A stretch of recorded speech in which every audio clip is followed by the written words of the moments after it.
they'll take you too. They don't really care. Why do you think they're going to take me too? Because you have brown skin. That's pretty racist. I'm an American citizen. Doesn't matter. So you think I'm going to get deported?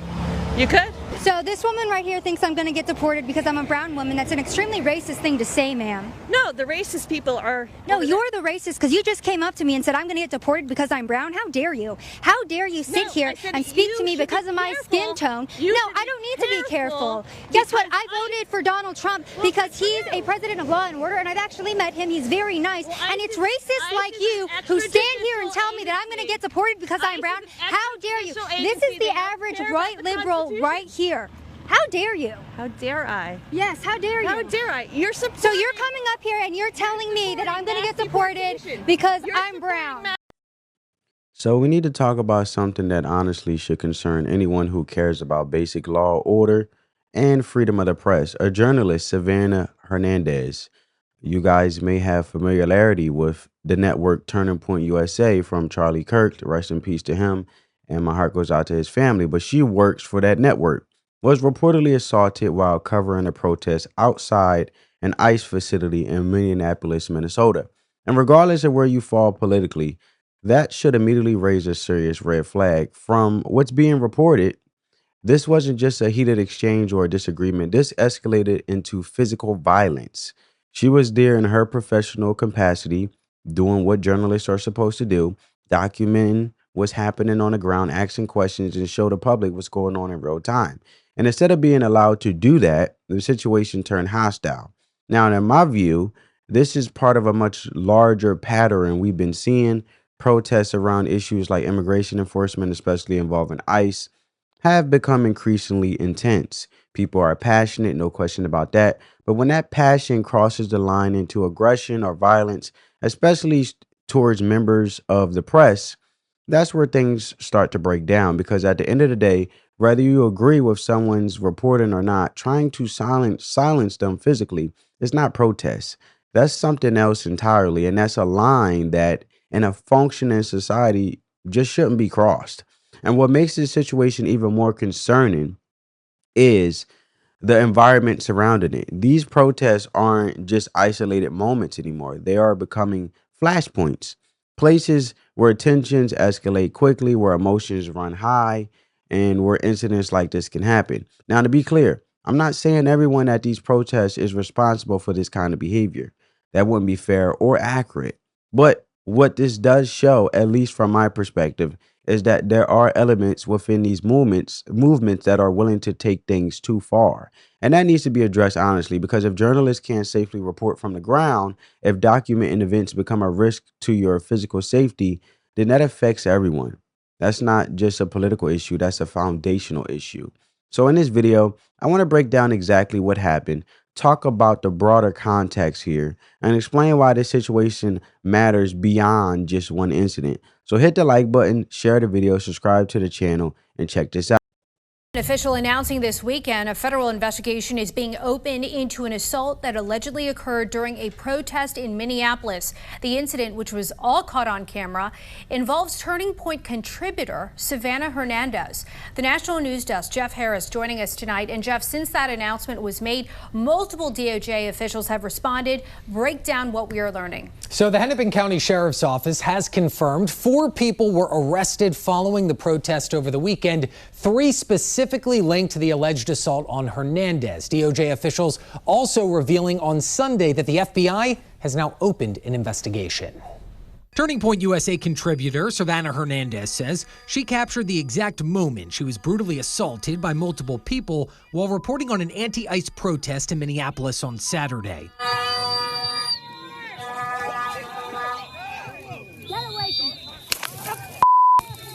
In the video, you can see protesters swarm Hernandez, blowing horns in her face as she tried to find cover.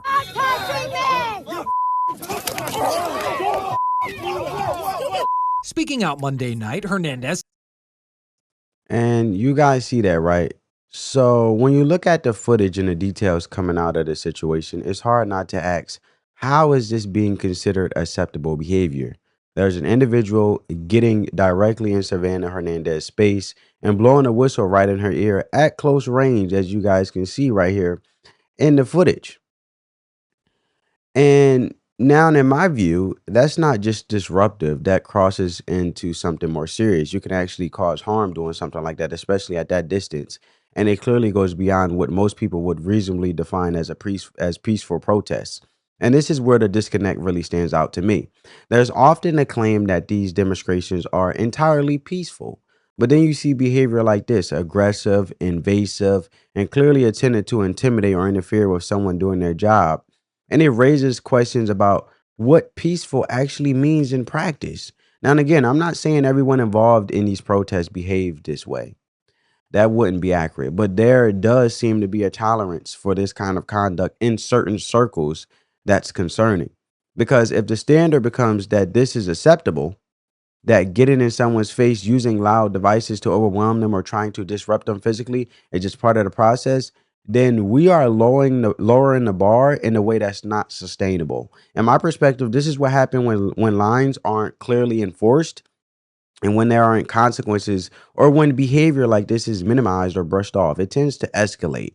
And that's when things start to feel like they're getting out of control. Not because people are expressing opinions, but because the way those opinions are being expressed starts to infringe on other people's rights and safety.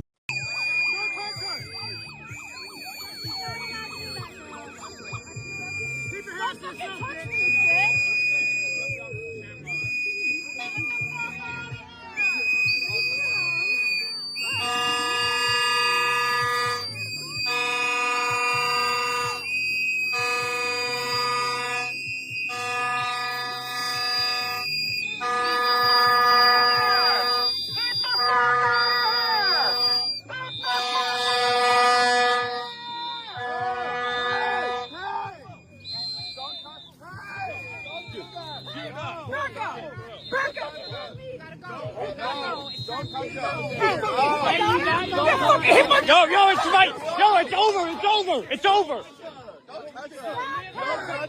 You fucking touch her. Stop!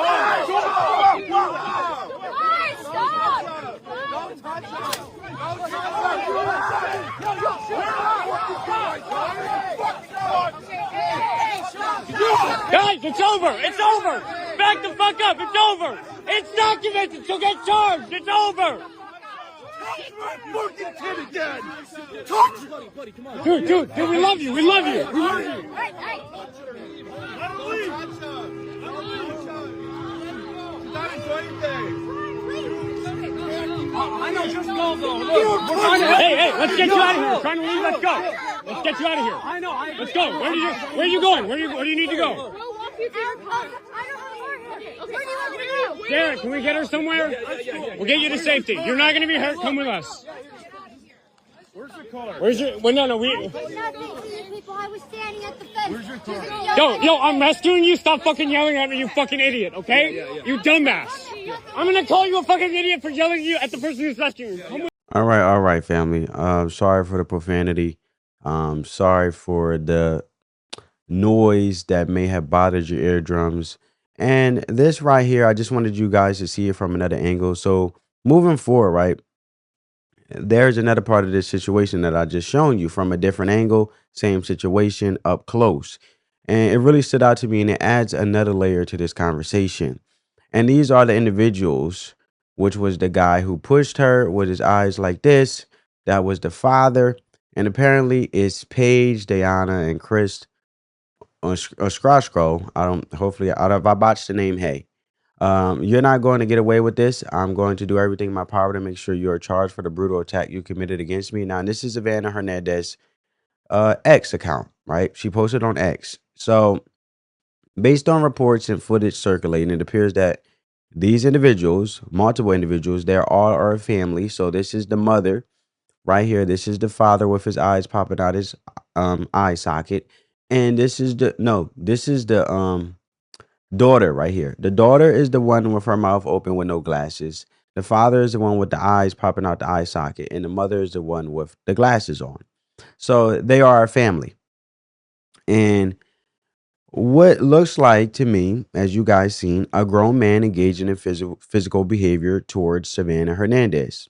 You seen him push her from behind with the blue hoodie on, as you guys seen in the footage here.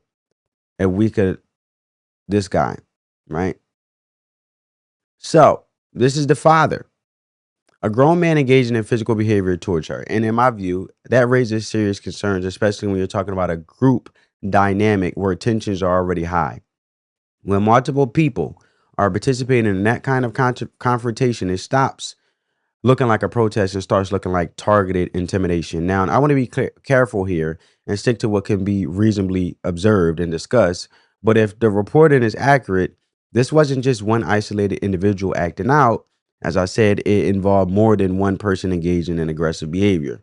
And again, from my perspective, that's where things clearly cross a line. It's one thing to disagree with a journalist. It's another thing entirely to physically interfere with them or create an environment where they feel unsafe doing their job. What also stands out is how situations like this are sometimes framed afterward. In certain media circles, individuals involved in activism can be portrayed in a very favorable light, sometimes without fully addressing incidents like this.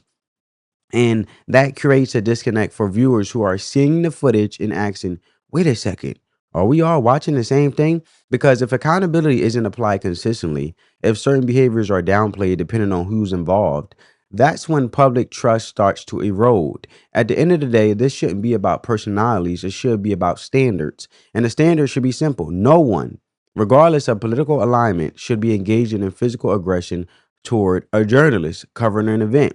But this is the biasness I'm talking about in regards of things being favorable or portrayed favorable in, a certain light, where the framework of this story can be basically nitpicked to work in a favorable way when it comes to someone trying to push a certain agenda or push a certain narrative to their liking that's biased because they rock with this intimidating action, which is acceptable. But don't take my word for it. I want you guys to actually check out the clip for yourself with MS Now. Now goes by the nickname Minnesota Angry Man, and he's using his newfound fame to encourage others to stand up for community too.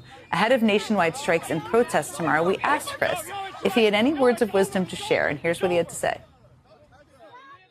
We need some peace and harmony in our state and across our country. We've been dealing with enough tyranny. We're done with that. We need some peace, love, and harmony. Please come out. Please show up. Get off that couch. If I can do it, you can do it.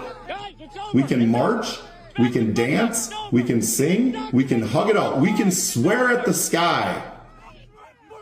From the couch to the streets, what a rallying cry there. Love to hear it. We're all human beings here. I don't give a who you are, where you came from, what color you are. It doesn't matter. This is wrong. First of all, I love that guy. There you have it, right? From MS Now reporter, MS Now directly, as you see her in the beginning of the clip, reporting from, it looks like an MS Now news station. So this guy is very familiar, the father, right? The father is basically very familiar. He's very known. His name goes as Angry Man. That's what they say.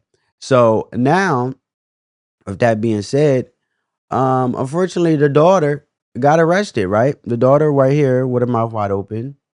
And at the end of the day, the family members got held accountable. So as you guys can see in this X post, Paige Ostrasco getting arrested after assaulting Savannah Hernandez. She refused lawful orders from Hennepin County Sheriff's deputies and had to be forcibly detained. Then a full riot broke out with multiple arrests, but somehow her father, Chris Ostrasco, the guy who rammed Savannah into the ground, which I showed you guys, walked away free. So now I want you guys to check out the clip in itself in regards to the matter. Please don't touch me. Please don't touch me. Hang on. Why are you grabbing her? Can't grab If you just want her side of the story, why are you grabbing her? Don't touch me. Don't talk. Is she under arrest? She was touching. Why are you grabbing her? I'm under arrest. I need to know my rights. Why are you grabbing her? Hey, wait. Why are you grabbing her?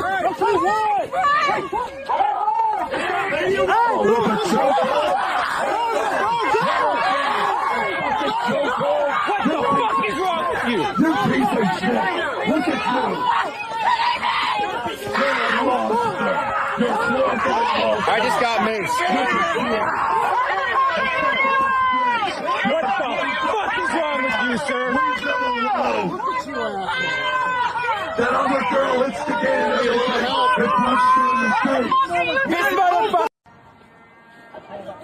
Sorry, family, for the profanity again. But yeah, when you step back and look at how all of this plays out, it raises a bigger question about accountability and consistency. In my view, there's often a reluctance in certain political circles to clearly condemn behavior like this when it aligns even loosely with their broader cause, right? So that's the reluctance in that matter. Minneapolis on Saturday.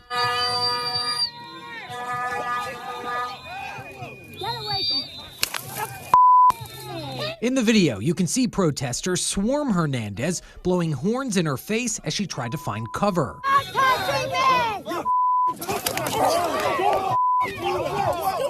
Speaking out Monday night, Hernandez telling Fox News she believes things escalated because she works for Turning Point. I'm terrified to do my job.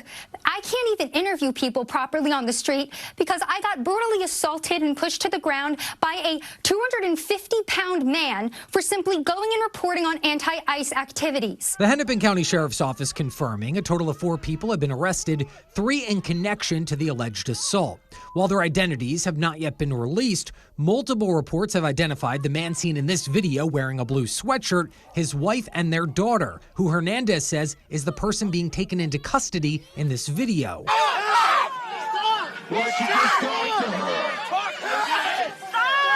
Fellow independent journalist and author Andy No tells the National News Desk when he saw the footage, it felt very personal, not just because he's been brutally attacked by suspected Antifa mobs multiple times, but also because he knows Hernandez. She's a very strong person. She had nobody with her, and she stood up for herself. And even though she was knocked to the ground and threatened. But No says what's encouraging is that the DOJ is already taking action. Assistant AG for the Civil Rights Division, Harmeet Dillon, confirming the investigation in this social media post. Even if it's disappointing that Democrats don't weigh in to condemn what happened, at least we see those others in elected office and positions of power who in those who have the ability to be able to do something responding. Former federal prosecutor Nima Rahmani also saying Monday night, based off the information that's been released so far, he does believe charges will be filed. I don't predict trials too often, but these are the types of cases we are seeing more and more go to trial because they're not typically prosecuted at the federal level. And the defendants, they're not going to take any deal because they're not going to agree to prison time. Now, multiple Republican lawmakers have also issued responses to that video. Utah Senator Mike Lee writing here on social media, quote, "When will the left condemn this violence against a woman who posed no threat?" Hernandez did say she suffered injuries to her neck, leg, and back, adding in that interview earlier tonight that she does plan to press charges. There you have it, family. And that's the reluctance, right? Because the frustration comes for a lot of people watching this unfold, because ideally this shouldn't be complicated. If someone crosses the line into physical aggression, especially toward a journalist, it should be called out, period, regardless of political affiliation. Now, based on what's been reported, at least one of the individuals involved did end up facing legal consequences, and that's the important part of the process, because at the end of the day, the legal system is where these situations should be handled. Actions have consequences, and when those lines are crossed, accountability matters. That's not about politics. That's about maintaining a baseline standard of behavior in society. And from my perspective, what we are really seeing here is a reflection of a deeper cultural issue. How far people are willing to go in the name of their beliefs, and whether there are any limits being enforced either socially or legally. When aggression or disruptive behavior is minimized, justified, or reframed depending on who is involved, it creates an environment where those actions are more likely to repeat. And that's not sustainable long term. Now, I also want to be clear about something, because this part matters. It's easy to take a situation like this and use it to paint with a broad brush, and that's not productive. Now, not everyone who identifies with a particular political ideology supports this kind of behavior, and it's important to keep that distinction. At the same time, there does need to be an honest conversation about the standards being applied and whether they are consistent across the board. Because if the expectation is that certain people or groups are held accountable while others are given a pass, that's where trust breaks down. Ultimately, this comes down to something simple: respect for the rule of law respect for individual rights, and a clear understanding that disagreement does not justify aggression. If those principles aren't upheld consistently, then situations like this aren't going to be isolated. They're going to keep happening, if anything. So the real takeaway here is not just about one incident, it's about the direction things are heading and whether there's a willingness to draw firm, fair lines moving forward. And that's a conversation worth having. So now I want you guys to see Savannah Hernandez also posted this in regards to the matter, because it says the violent protester who assaulted me today is now stating that she is the victim and that I attacked her. This comes after multiple angles and videos of her and her family being the aggressors. She states, I'm a F-ball piece of sugar honey iced tea, turning point B word. This was April 11th. This is the 14th, the day of recording this video, so 3 days ago. However, this was basically Angry Man, her father, posting it on his social, as you guys can see. But let's get into the clip. This is MN Angry Daughter, also known as Paige Go. And I was the girl that literally just got fucking assaulted by a fucking piece of shit turning point bitch. And first of all, her fucking ID is expired. 2023 is when it expired. And second of all, I got released. They're gonna like do investigation and all that for video, but I need everybody to send their video that they got of her assaulting me first. And then second of all, my boyfriend that was protecting me, Lorenzo Garcia, the one that was talking about his dad, yeah, they fucking took him for protecting me. I need everybody to get the word out to go to Hennepin County Jail and help him get out, because he was assaulted and unlawfully arrested for no reason for protecting his girlfriend. Please send videos. Please get the word out. This is MN Angry Daughter. There you have it, family. So wow. It's just wow. That's the first thing that come to mind. Wow. So when you take all of this in, you seen it, you heard it, and now it really comes down to what happens next. From my perspective, if the reporting is accurate, then the individuals involved should absolutely be facing serious charges that reflect what actually took place. Because again, this wasn't just a disagreement or people expressing their views. This escalated into physical aggression towards a journalist who was doing her job. And in a country that values free speech and a free press, that's something that has to be taken seriously. Now, I want to be precise here because certain legal terms have specific meanings. But what I will say is this. When people use intimidation or violence in an attempt to shut down reporting or silence viewpoints they disagree with, that is a direct threat to the principles this country was founded on. In my view, that kind of behavior deserves a strong and clear legal response. Not based on politics, but based on the standard. The standard is the standard, okay? We are supposed to uphold as a society. Because if that line isn't enforced, then what you are essentially saying is that some people can be intimidated into silence. And that's not how a free country is supposed to operate. Now, does it sound like there are investigations underway? And if that's the case, then the process needs to play out and accountability needs to follow where it's warranted.